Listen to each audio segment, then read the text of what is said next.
માનવોમાં દિન પ્રતિદિન વધતો જતો કળિયુગી કહેર યથાવત ચાલુ જ રહ્યો હોય તેવું લાગી રહ્યું છે. માનવોમાં દિન પ્રતિદિન વધતો જતો કળિયુગી કહેર યથાવત ચાલુ જ રહ્યો હોય તેવું લાગી રહ્યું છે.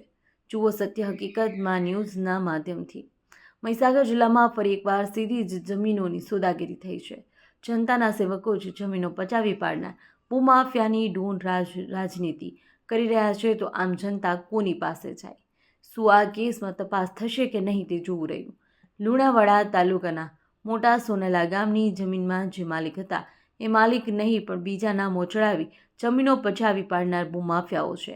સરકારી તંત્ર દ્વારા કોઈ પણ જાતની જાણ કર્યા વગર જમીન માલિકીનું નામ હટાવી બીજા માલિકોના નામે નકલોમાં ચડાવી સગેવગે કરી કરોડો રૂપિયાના જોરે મોટું અભિયાન ચલાવી આમ જનતાને પરેશાન કરી રહ્યા છે.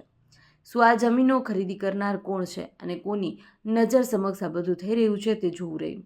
શું કોઈ રાજકીય પક્ષો કે નેતાઓ તેમજ સમાજના અગ્રણીઓ સહિત અનેક લોકો સામેલ હોય તો સરકારી તંત્ર દ્વારા કેમ કોઈ પણ જાતની કાર્યવાહી નહીં થઈ તે જોવું રહ્યું. અહેવાલમાં ન્યૂઝ દિલીપ ચૌધરી, મહીસાગર. જાગો મારા વાલા ખેડૂત ભાઈઓ જાગો. હું આજે આપને રેવન્યુ ડિપાર્ટમેન્ટના અધિકારીઓ દ્વારા ઠાકોર પરિવારના એક ખેડૂતની જમીન મૂળ માલિકને જાણ કર્યા વિના બીજાના નામે તબદીલ થયાનો એક કિસ્સો આપ સમક્ષ મૂકું છું. જોઈએ તેની હકીકત શી છે. હું છું રમણભાઈ પટેલ, મહીસાગર જિલ્લાના લુણાવાડા તાલુકાના આકલવા ગામનો વતની છું. મારા એક મિત્ર મુકેશભાઈ રાયજીભાઈ પટેલ ગોલાના પાલ્લા, જેઓ અત્યારે સુરત મુકામે પોતાના પરિવાર સાથે રહે છે. અમોએ આજથી 4 વર્ષ અગાઉ લુણાવાડા તાલુકાના મોટા સોનેલા ગામની સીમમાં આવેલા સર્વે નંબર 53 બ્લોક નંબર 236માં આવેલી 33 ગુંઠા જમીન લેવેચ કરનાર દલાલ આશિકભાઈ સુરતી, રશીદભાઈ તથા કેતનકુમાર હરિશંકર પંડ્યાના આ ત્રણેય વ્યક્તિઓએ ભેગા મળીને 30 દિવસમાં આ જમીનનો પાકો દસ્તાવેજ કરાવી આપીને 6 માસમાં એને કરાવી પ્લોટિંગ કરી વેચી આપવાની મૌખિક શરતો કરીને ગઈ તારીખ 22/5/2021ના રોજ બાનાખત કરી આપેલું. ત્યારબાદ 6 માસ પછી અમે આ જમીનની ફરીથી નકલો કઢાવતા મૂળ કબજેદારોના નામો નીકળી ગયેલા અને બીજા 2 નામો કોઈ પણ જ્ઞાતિ વિનાના દાખલ થયેલા જોવા મળ્યા. તેથી અમે મૂળ માલિકને પૂછતા તેઓએ અમોને જણાવેલ કે રમણભાઈ, અમે બહારગામ રહીએ છીએ, અમને આ અંગેની કશી જ જાણ કોઈ પણ પ્રકારની કોઈ પણ અધિકારીએ જાણ કરવામાં આવેલી નથી.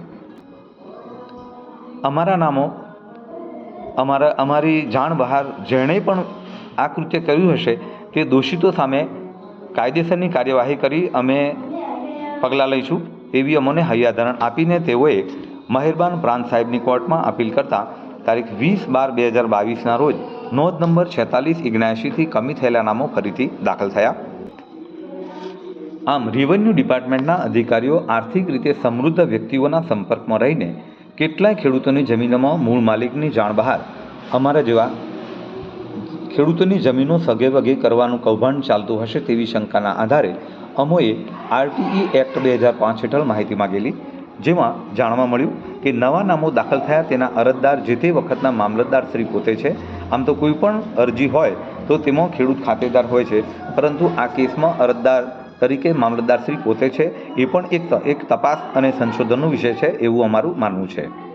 બીજું કે 135Dની જે નોટિસ છે એ નોટિસમાં જે તે કબજેદારોના નામની સામે તલાટીએ રૂબરૂમાં સહીઓ કરાવવાની હોય છે, પરંતુ એ મુજબ કોઈ કાર્યવાહી થયેલી જોવા મળતી નથી. આ નોટિસમાં તલાટીશ્રીએ સહી સિક્કો કરવાનો હોય છે એ પણ કરેલો નથી પ્રથમ પેજ ઉપર. ત્યારબાદ મૂળ માલિકના નામો પુનઃ સ્થાપિત થતાં દસ્તાવેજના કામે ઓનલાઈન ટોકન મેળવી તારીખ 20/4/23ના રોજ સબ રજિસ્ટ્રાર કચેરીએ ખરીદનાર, વેચનાર અને બંને પક્ષના દલાલો સૌ ભેગા થયા હતા. એ વખતે જવાબદાર અધિકારીએ 7/12/8 માં દર્શાવેલ જમીનમાંથી 23.27 ગુંઠા જમીનનો દસ્તાવેજ બનાવ્યા બાદ નામે થવામાં કોઈ વાંધો છે કે નહીં તે અંગે પૂછતા તેઓએ અમોને જણાવેલ કે 20 ગુંઠા ઉપર છે એટલે કોઈ વાંધો નથી, તમારા નામે થઈ જશે એવું જણાવીને અમોને દસ્તાવેજ કરી આપેલો. ત્યારબાદ 8 દિવસ પછી તારીખ 28/4/2023ના રોજ રજિસ્ટર દસ્તાવેજ આધારે વેચાણ આપનારનું નામ કમી કરી વેચાણ લેનારનું નામ દાખલ કરવા નોંધ કરી, જેને સર્કલ અધિકારીશ્રીએ ટુકડા ધારાનો ભંગ થાય છે તેમ કરી આ નોંધને નામંજૂર કરેલી છે. આ બાબતે અમે પ્રાંત અધિકારીની કચેરીમાં મળતા ગુજરાતના ટુકડા ધારામાં સરકારશ્રીએ જે મહત્ત્વનો ફેરફાર કરેલો છે તે અંગેનો પત્ર આપી ચર્ચા કરેલી કે રાજ્યનો કોઈપણ ખેડૂત ખાતેદાર રાજ્યમાં ગમે ત્યાં ટુકડાની જમીન લઈ શકે અને વેચી પણ શકે. આવો પત્ર અમે રૂબરૂ આપેલો તથા જમીનના 5 માલિક હોય તો પણ દરેક વ્યક્તિ પોતાના ભાગે આવતી જમીન વેચવા માટે સ્વતંત્ર છે તેવું ગુજરાત નોંધણી અધિનિયમ 1882ની કલમ 44 પ્રમાણે 7/12માં 2 થી 5 કે 10 નામ હોય તો પણ 1 કે 2 વ્યક્તિ પોતાના હિસ્સાની જમીન વેચી શકે છે. તે માટે અન્ય ખાતેદારોની સંમતિની કોઈ જરૂર રહેતી નથી અને આવો કોઈ પણ દસ્તાવેજ થયેલો હોય તો પણ તેની ઈ-ધરા મામલતદારે કાયદેસર તેનું નામ દાખલ કરાવવાની ફરજ બને છે. તે અંગેની પ્રેસ નોટ અમોએ પ્રાંત અધિકારી સાહેબની કચેરીમાં બતાવતા તેઓએ અમને 10 થી 15 દિવસમાં અમે દસ્તાવેજ આધારે તમારું નામ દાખલ કરી દઈશું તેવી હૈયાધારણ આપી હતી. ત્યારબાદ નવા જે નામો રેવન્યુ ડિપાર્ટમેન્ટે કોઈ ખેડૂતને જાણ કર્યા વિના જે દાખલ કરેલા તે નામોવાળા વ્યક્તિઓએ મહેરબાન નાયબ કલેક્ટર અને પ્રાંત સાહેબની કોર્ટમાં RTS અપીલ દાખલ કરતા અમોને દસ્તાવેજ કરી આપનાર ગિરીશકુમાર મગનલાલ ઠાકોરે પણ સર્કલ ઓફિસર શ્રી વરદરી સામે 20/7/2023ના રોજ અપીલ કરતા 27મી માર્ચ 2024ના રોજ જમીન વેચાણ અંગેની ફેરફાર નોંધ 4744 યથાવત રાખવા હુકમ કરેલો.